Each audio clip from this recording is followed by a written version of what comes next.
Hello, William. This is Amber. You said to phone if I wanted to get more information about the job agency you mentioned. Is now a good time? Hi, Amber. Yes, fine. So the agency I was talking about is called Bankside. They're based in Docklands. I can tell you the address now, 497 East Side. OK, thanks. So is there anyone in particular I should speak to there? The agent I always deal with is called Becky Jameson. Let me write that down. Becky... Jameson. Jameson.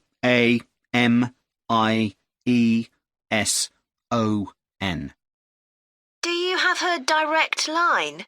Yes, it's in my contacts somewhere. Right, here we are. 07866 510 333. I wouldn't call her until the afternoon if I were you. She's always really busy in the morning trying to fill last-minute vacancies. She's really helpful and friendly, so I'm sure it would be worth getting in touch with her for an informal chat. It's mainly clerical and admin jobs they deal with, isn't it? That's right. I know you're hoping to find a full-time job in the media eventually, but Becky mostly recruits temporary staff for the finance sector, which will look good on your CV, and generally pays better too. Yeah, I'm just a bit worried because I don't have much office experience. I wouldn't worry. They'll probably start you as a receptionist or something like that. So what's important for that kind of job isn't so much having business skills or knowing lots of different computer systems. It's communication that really matters, so you'd be fine there. And you'll pick up office skills really quickly on the job. It's not that complicated. OK, good. So how long do people generally need temporary staff for? It would be great if I could get something lasting at least a month. That shouldn't be too difficult. But you're more likely to be offered something for a week at first, which might get extended. It's unusual to be sent somewhere for just a day or two. Right. I've heard the pay isn't too bad. Better than working in a shop or a restaurant. Oh, yes, definitely. The hourly rate is about £10, $11 if you're lucky. That's pretty good. I was only expecting to get £8 or £9 an hour. Do you want me to tell you anything about the registration process? Yes, please. I know you have to have an interview. The interview usually takes about an hour, and you should arrange that about a week in advance. I suppose I should dress smartly if it's for office work. I can probably borrow a suit from Mum. Good idea. It's better to look too smart than too casual.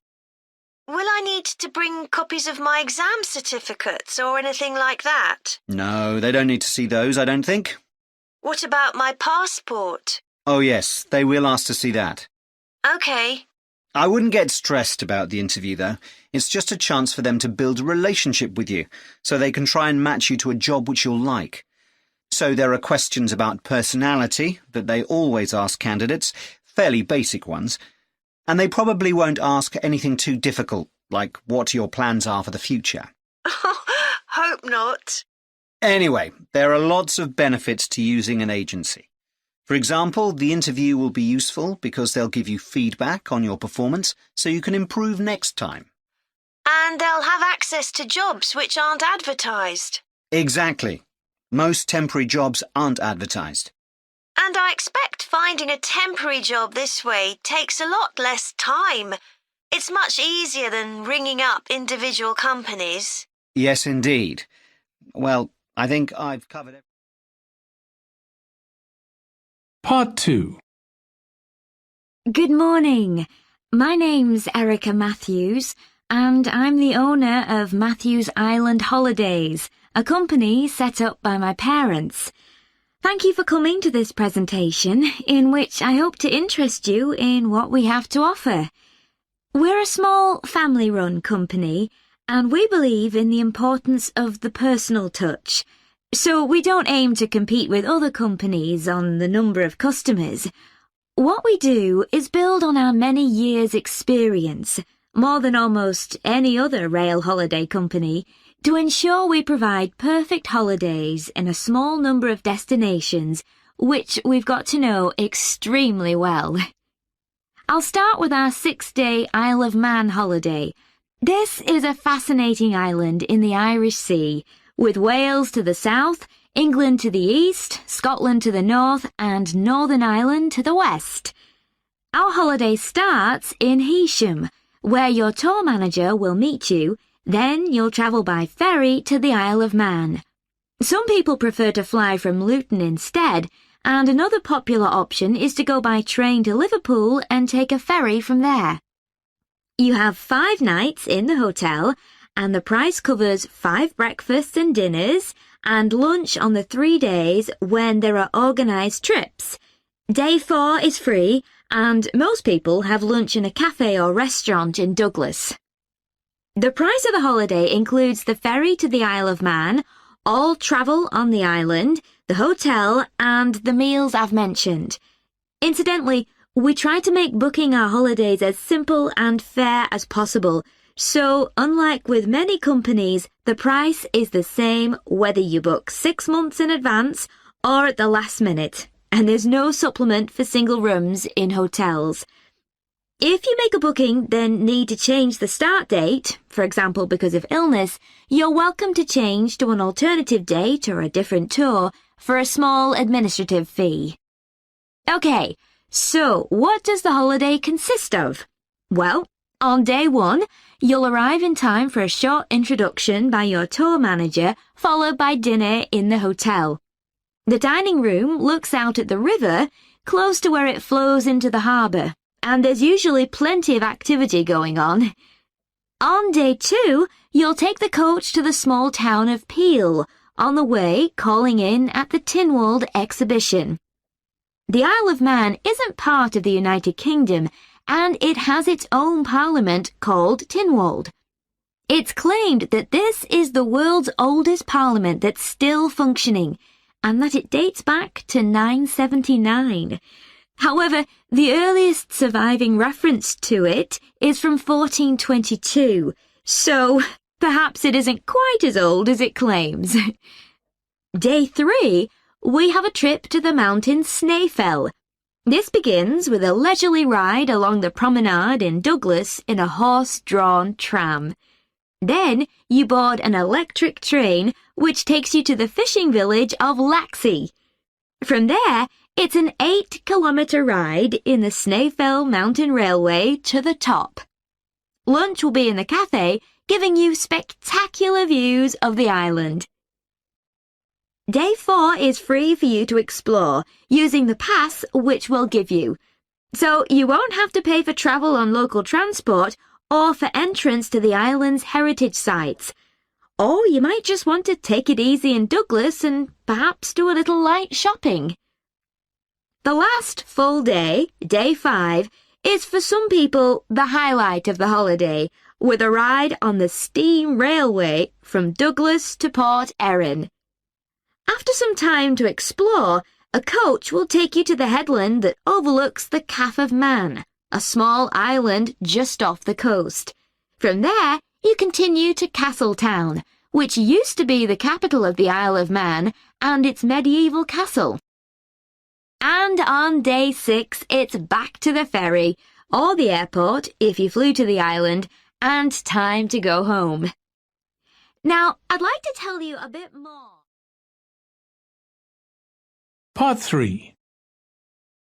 Ed, how are you getting on with the reading for our presentation next week? Well, okay, Ruth, but there's so much of it. I know. I hadn't realised birth order was such a popular area of research. But the stuff on birth order and personality is mostly unreliable. From what I've been reading, a lot of the claims about how your position in the family determines certain personality traits are just stereotypes, with no robust evidence to support them. OK, but that's an interesting point. We could start by outlining what previous research has shown. There are studies going back over 100 years. Yeah, so we could just run through some of the typical traits. Like the consensus seems to be that oldest children are generally less well-adjusted because they never get over the arrival of a younger sibling. Right, but on a positive note, some studies claim that they were thought to be good at nurturing. Certainly in the past, when people had large families, They would have been expected to look after the younger ones. There isn't such a clear picture for middle children, but one trait that a lot of the studies mention is that they are easier to get on with than older or younger siblings. Generally eager to please and helpful, although that's certainly not accurate as far as my family goes. My middle brother was a nightmare, always causing fights and envious of whatever I had. As I said, none of this seems to relate to my own experience. I'm the youngest in my family, and I don't recognise myself in any of the studies I've read about. I'm supposed to have been a sociable and confident child who made friends easily, but I was actually terribly shy. Really? That's funny. There have been hundreds of studies on twins, but mostly about nurture versus nature. There was one on personality which said that a twin is likely to be quite shy in social situations because they always have their twin around to depend on for support. My cousins were like that when they were small. They were only interested in each other and found it hard to engage with other kids. They're fine now, though. Only children have had a really bad press. A lot of studies have branded them as loners who think the world revolves around them because they've never had to fight for their parents' attention. That does seem a bit harsh. One category I hadn't considered before was children with much older siblings. A couple of studies mentioned that these children grow up more quickly and are expected to do basic things for themselves, like getting dressed. I can see how that might be true, although I expect they're sometimes the exact opposite, playing the baby role and clamouring for special treatment. What was the problem with most of these studies, do you think? I think it was because, in a lot of cases, data was collected from only one sibling per family, who rated him or herself and his or her siblings at the same time. Some of the old research into the relationship between birth order and academic achievement has been proved to be accurate, though. Performances in intelligence tests declined slightly from the eldest child to his or her younger siblings. This has been proved in lots of recent studies. Yes, although what many of them didn't take into consideration was family size. The more siblings there are, the likelier the family is to have a low socio-economic status, which can also account for differences between siblings in academic performance. The oldest boy might be given more opportunities than his younger sisters, for example. Exactly. But the main reason for the marginally higher academic performance of oldest children is quite surprising, I think. It's not only that they benefit intellectually from extra attention at a young age, which is what I would have expected. It's that they benefit from being teachers for their younger siblings by verbalising processes. Right. And this gives them status and confidence, which again contributes in a small way to better performance. So, would you say sibling rivalry has been a useful thing for you? I think so. My younger brother was incredibly annoying, and we fought a lot. But I think this has made me a stronger person. I know how to defend myself. We had some terrible arguments, and I would have died rather than apologise to him. But we had to put up with each other, and most of the time we coexisted amicably enough. Yes, my situation was pretty similar. But I don't think having two older brothers made me any less selfish. I was never prepared to let my brothers use any of my stuff. That's perfectly normal, whereas sometimes... Part 4. Today, I'm going to talk about the eucalyptus tree. This is a very common tree here in Australia, where it's also sometimes called the gum tree. First, I'm going to talk about why it's important. Then I'm going to describe some problems it faces at present. Right, well, the eucalyptus tree is an important tree for lots of reasons. For example, it gives shelter to creatures like birds and bats, and these and other species also depend on it for food, particularly the nectar from its flowers. So it supports biodiversity. It's useful to us humans too, because we can kill germs with a disinfectant made from oil extracted from eucalyptus leaves. The eucalyptus grows all over Australia, and the trees can live for up to 400 years. So it's alarming that all across the country, numbers of eucalyptus are falling because the trees are dying off prematurely. So what are the reasons for this? One possible reason is disease. As far back as the 1970s, the trees started getting a disease called Mundula yellows. The tree's leaves would gradually turn yellow, then the tree would die. It wasn't until 2004 that they found the cause of the problem was lime, or calcium hydroxide, to give it its proper chemical name, which was being used in the construction of roads. The lime was being washed away into the ground and affecting the roots of the eucalyptus trees nearby. What it was doing was preventing the trees from sucking up the iron they needed for healthy growth. When this was injected back into the affected trees, they immediately recovered. But this problem only affected a relatively small number of trees. By 2000, huge numbers of eucalyptus were dying along Australia's east coast of a disease known as bell miner-associated dieback. The bell miner is a bird, and the disease seems to be common where there are high populations of bell miners. Again, it's the leaves of the trees that are affected.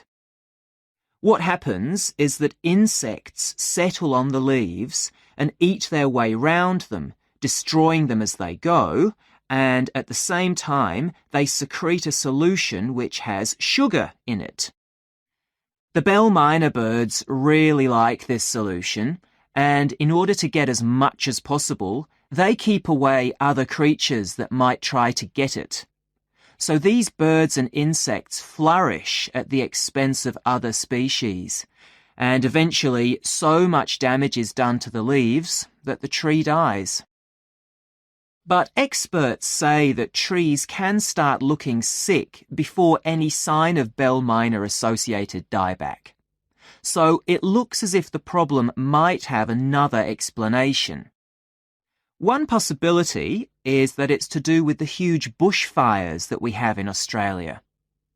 A theory proposed over 40 years ago by ecologist William Jackson is that the frequency of bushfires in a particular region affects the type of vegetation that grows there. If there are very frequent bushfires in a region, this encourages grass to grow afterwards, while if the bushfires are rather less frequent, this results in the growth of eucalyptus forests. So why is this? Why do fairly frequent bushfires actually support the growth of eucalyptus?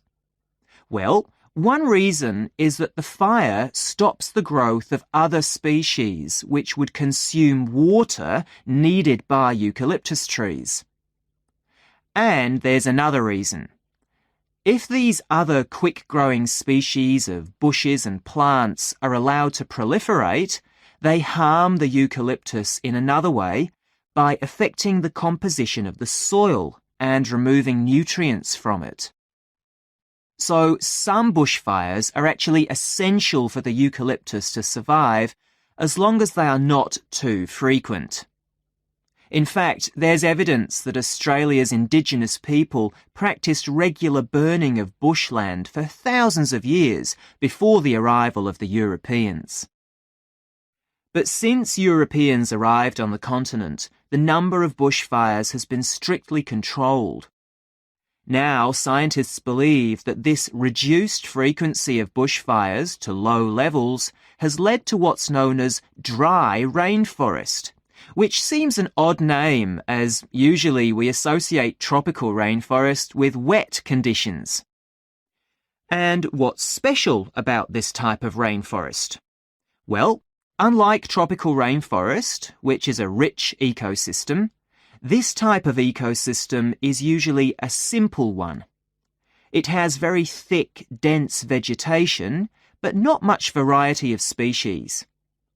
The vegetation provides lots of shade, So one species that does find it ideal is the bell myna bird, which builds its nests in the undergrowth there.